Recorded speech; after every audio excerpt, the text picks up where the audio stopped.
crafty babes. Andrea back again with another Ask Andrea. This is a question and answer type of series where I ask you to ask me questions, you ask me questions, and then I answer your questions. So that was a lot of questions. So let's get started and we'll get to some of the questions. Rungry Runner, who is an actual real life friend who I absolutely adore. She asks, how do you become crafty if you're completely unartistic and non-crafty? I fail at that kind of thing and would love to be better.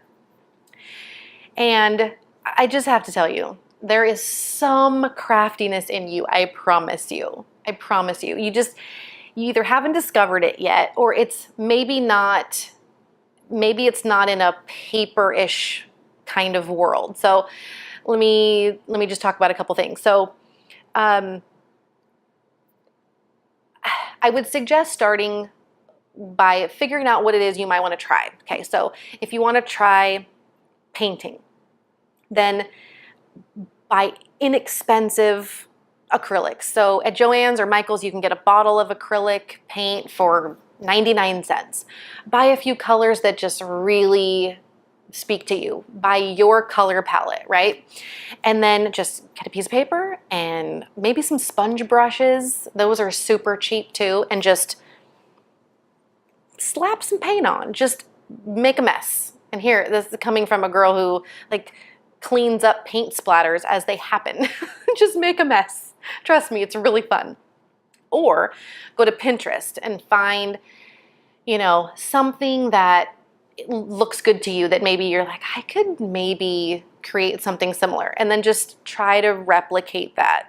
Not like you have to find a picture of a sketched lion's face or something, but something totally doable, but in the craft that you want. So if crafty has this big, huge circle of things inside of it, crocheting and embroidery and paper crafting and painting and there's so many different things. So figure out what it is you might want to get better at or try.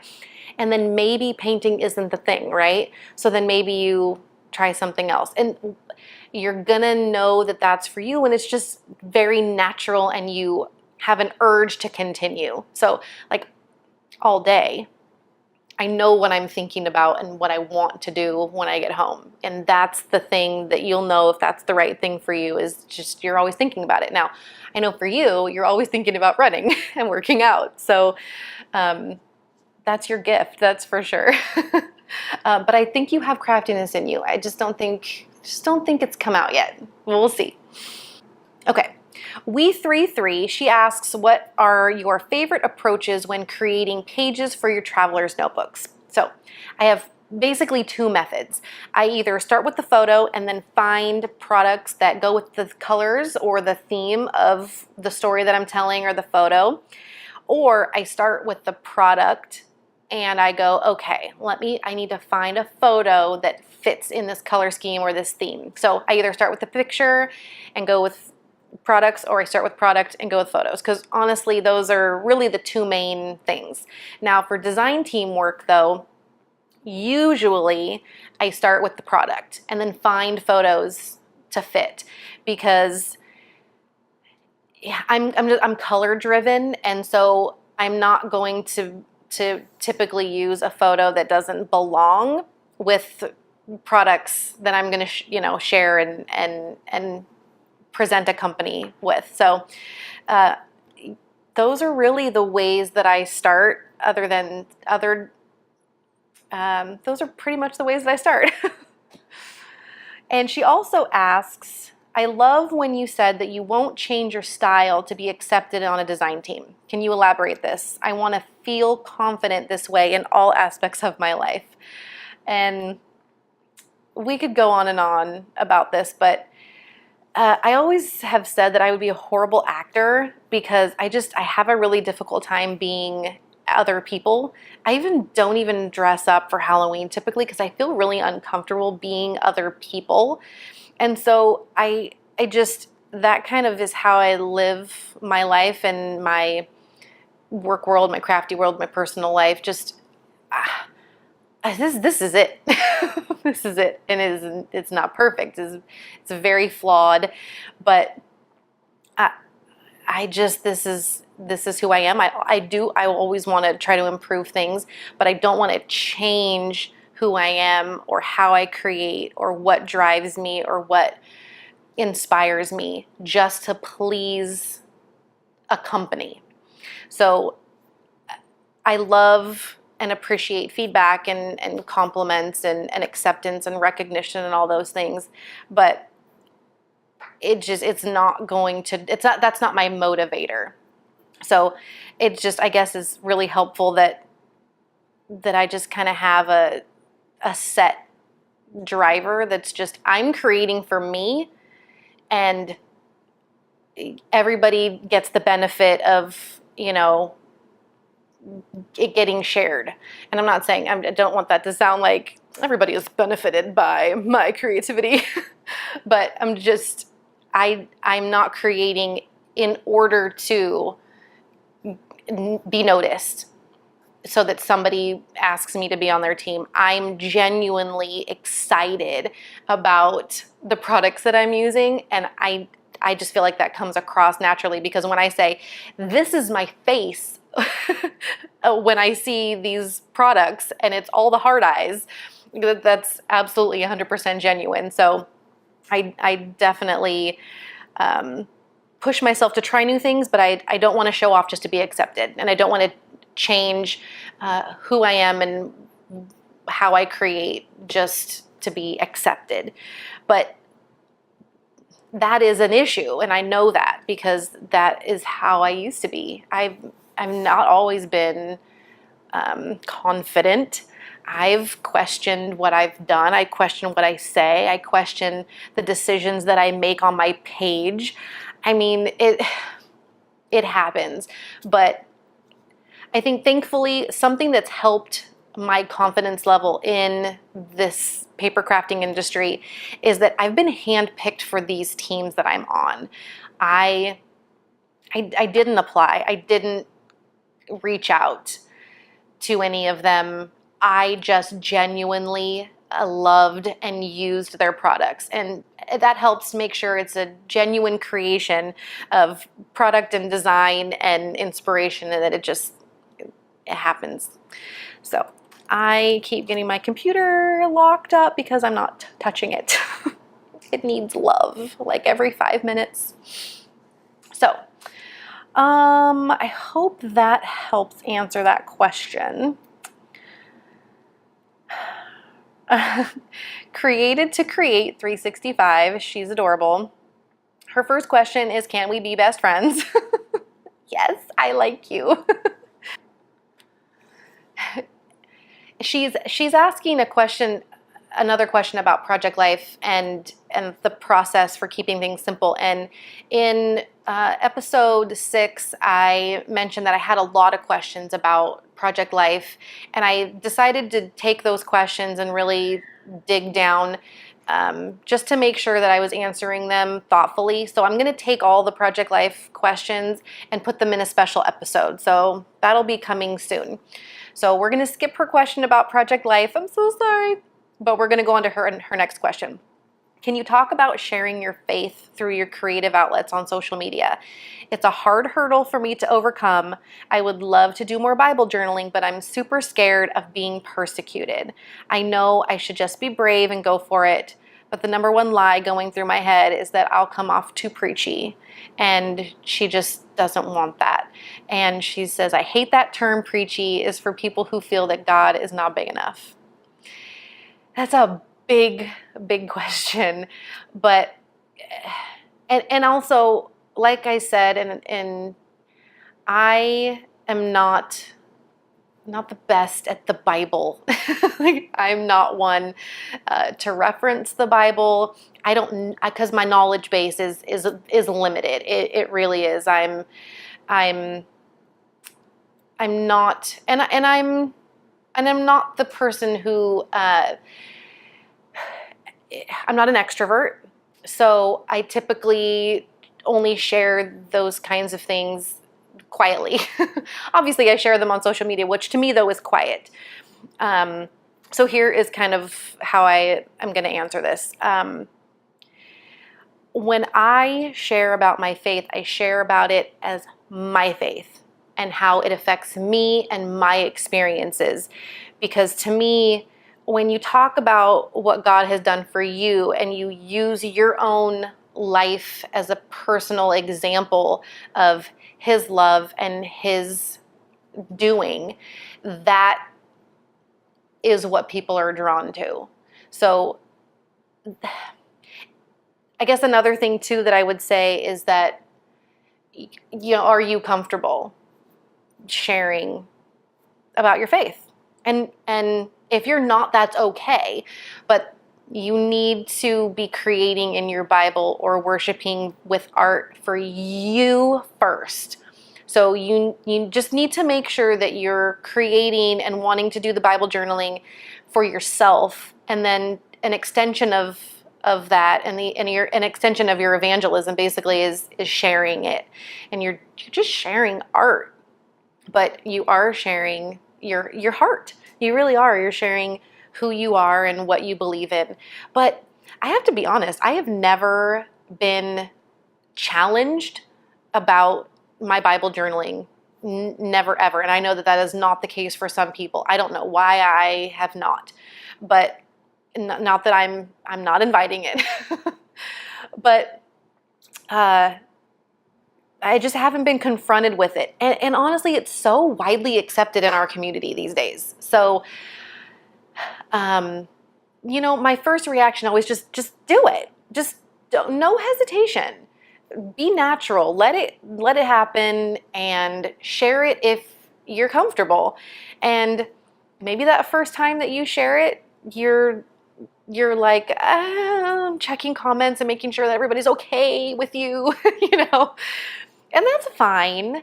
But honestly, who cares? Who cares what other people say? This is your thing. It's your thing. People share things that nobody else cares about all the time. And people can choose to be nice or they can choose to be rude. And if people are rude, those are not people that you need to have in your life. And that's just a general life rule. We're getting all life rules here. Don't worry about it. You want a Bible journal? Do it. Paint. Cover up the words even. Just do it. And have fun. Create for you. Spend time with God. Learn something new. And share it. Because you have a voice and you should use it. And you should use it in a natural, this is my thing kind of way. And I think that's what attracts people the most. Instead of the you thing. You do the me thing. And in some cases, that's what people are drawn to. So I hope that helps. Whimsy Fox. Hi, Iris. How are you? She says, so many great questions by everyone. She has a question. I know you are a list maker and a planner. Do you schedule ahead of time the number and types of layouts you're going to make for each of your design teams, or do you wait to get the product, let it inspire you to follow your whims? So, yeah, I rarely decide the projects that I'm going to work on before I get the products. Having sneaks and being able to see, because being on a design team, you know what's happening before everybody else. So those kinds of things help me go, oh, you know what? I have the perfect photo for this, and that's really the only time when those kinds of things happen. So rarely, because even then, even when I go, oh, I have the perfect thing to scrap with this paper, you get it, you really have to see you got to feel it, and you got to see the hues of the colors, and you really have to get that photo up against those and make sure that are they greens that go together? Are they clashing and all that? So yeah, I do totally let the product. I'm very product driven. It's just it's my driver, because it's the visual pretty thing that leads me one way or another. So, good question. Good question. Monica, Mon Creates. She asked, inspired by your upcoming PlannerCon gig, sidebar, I'm going to be a panelist at PlannerCon 2018 in San Francisco. It's in March. It's the first weekend in March, March 3rd and 4th. And they're doing 2 planner panels. And one is going to be business people in their planners, and then personal use of planners. So I'm going to be on the personal use panel, and I get to sit next to some pretty freaking awesome planner rock stars. So I'm a little nervous. We're not close to it, so I'm not that nervous, but I'm excited. I was asked by the coordinator to be on the panel, and I'm super humbled because I'm definitely a list maker and planner, and I have, my topic will be how I use my planner for keeping track of my creative life. So I'm excited about that. So thanks for bringing that up. So she says, okay, inspired by your upcoming PlannerCon gig and my first Illustrated Faith trip, I'm so excited that you get to go. I'm so bummed I don't get to go. That's just totally not in the cards for me right now, but you are going to have a blast. She asks if you could plan your own crafty event, what would it be? Events, speakers, location, etc. So if I had a crafty event, which between me and you, I have thought of, but I'm an introvert, so I have ideas and then I'm like, oh no. So I think my ideal thing would be big giant room, lots of big tables, lots of music, fun music, like 80s music, 90s music, a little bit of good old school rap thrown in there, because that's kind of me. A lot of big band, just some jazzy stuff, lots of Elvis, you know, the good stuff. Food, because I like food. And I'm pretty sure other people like food. And we would just scrap and create for a whole weekend. There wouldn't be things planned. Nobody would be going anywhere. We would be in jammies or whatever you're comfortable in, and we would have our hair up and our bras off, and we would just be crafting and talking and laughing. And to me, that would be it. That would be so it. But I'm thinking that that's probably not a lot of people's cup of tea. And that's really not what workshops or events are about.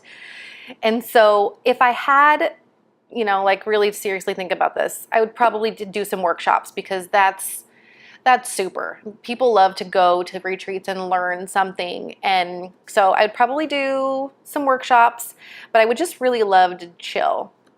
I just like to chill. But that's probably why I don't host anything, because I'm not a good host. That's not really my thing. But it is something that I have thought of in the future, the future futures of futures. Dreams of a Magpie. She is like my pinup crafty idol. She's gorgeous, and always with the vintage dresses that just make me like, ah. So she asks what adhesive I use for different elements, particularly acrylics that you can see through, and thin and narrow wood veneers. So let me show you a couple of things. Okay, so I've always used these Zig two-way glue pens. I've probably used these for 10 years. Obviously not the same one, they run out. But this is really awesome because it's got a ballpoint tip, and you just you can dot, like specifically for acrylics and wood veneers, because the acrylic is so slick that running it along the acrylic, it doesn't really flow nicely. So I dot in all the different places, and then once it settles and once it touches the paper, it kind of spreads. So that's what I use for acrylics. I do use this for wood also, wood veneer, because it kind of does the same thing. When you go along, the wood veneer kind of absorbs the liquid. So if it's a real thin one, I'll use this, and I'll do the same process, I'll dot it because the glue kind of sits on top of the wood veneer a little bit better for a longer amount of time. That gives you time to dot the rest of it and then flip it down. So this is by Zig, which I think is now, like, the company is the Kuretake. It's Kuretake, and I buy these on Amazon. I buy them in a 2-pack. And then I was recently told about this E6000 glue. It's toxic. It actually has these warnings that it can cause cancer. But the sacrifices you make for crafting. So this is something that you would use for acrylics that are sticking to something slick. Like I need to use it for an acrylic word that I need to stick on the inside cover of an album, and it's got a slick surface, so this is supposed to really nail that. I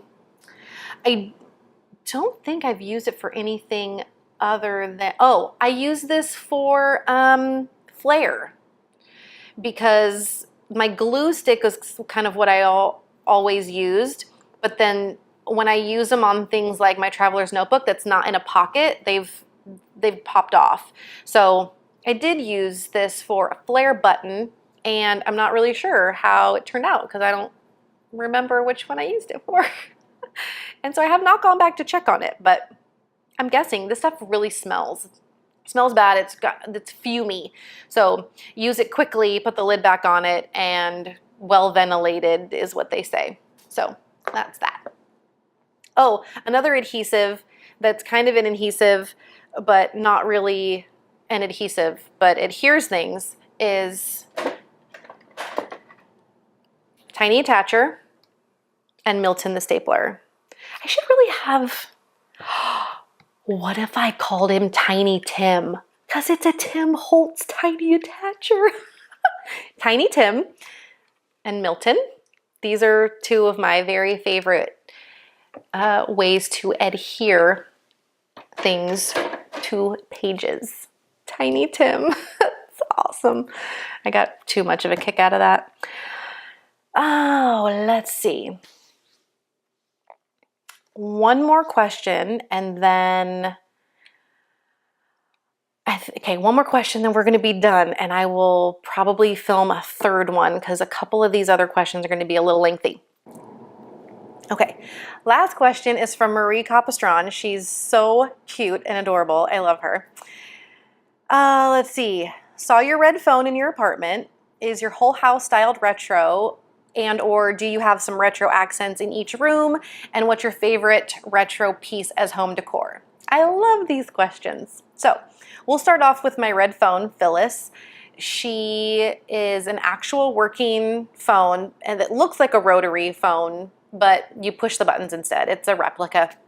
But she is definitely here in this house, but I did not really do a whole lot of retro stuff in this house because it's just a different style. My old house just leaned more that way, and it felt natural for me to have that kind of style. But here it's a little more modern with stainless steel appliances and chocolate brown floors. It just doesn't really feel like my things fit here, and it's just not really home. So what I decided to do was I went through all my boxes of retro things and all my decor, and I just picked out some things that I thought would go in this new place. And really the only vintagey things I kept were things for my kitchen, and obviously crafty things like Blanche, and my record player doesn't have a name. Wonder what we should call it. You know what? That's my question for you. What are we going to name my record player? And is it a boy or is it a girl? Yeah, we're going to answer that question. All right. Well, you guys are going to answer that question. I'm not going to answer it. So the only retro things I really have outside of what you see is I have some Coca-Cola things in the kitchen.